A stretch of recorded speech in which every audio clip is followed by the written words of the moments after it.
That's right, and the McAllen bus station is only one location where hundreds of women and children are being dropped off with hopes of soon reuniting with other family members.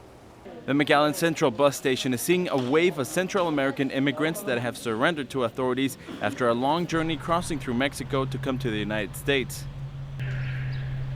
The Vice Consul says, "We have noticed that there's a greater influx of Hondurans and Central Americans from Guatemala and El Salvador that are arriving to the detention centers, then brought here to take a bus and reunite with family in other parts of the country."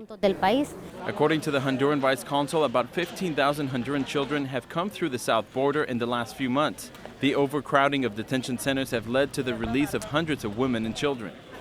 Come out with a provisional permit to be able to move from where they're detained to be reunited with their families. They leave an address and their phone number after agreeing to later show up at a designated court.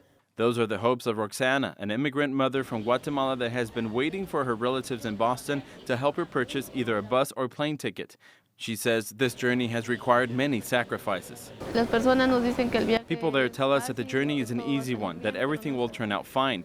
But that's not the case. It takes a lot to get to where we're at. One needs to go through a lot, having to go hungry and thirsty. But I believe that in a way it's worth it because it's a different situation here.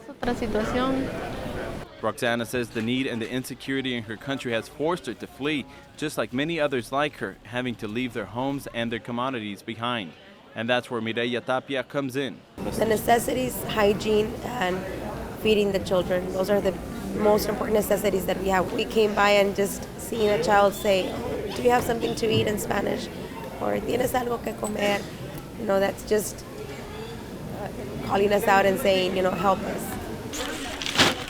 Tapia and 3 other mothers have committed to gather supplies such as powdered milk, diapers, clothing, moist wipes, non-perishables, and any product that may be of use for the journey ahead to be reunited with loved ones, at least for a while. And if you'd like to contribute to these efforts, you may dial 956-215-1454. Volunteers say donations will still be needed as long as immigrants continue to be dropped off at these stations. For Fox 2 News, I'm Oscar Morgaine.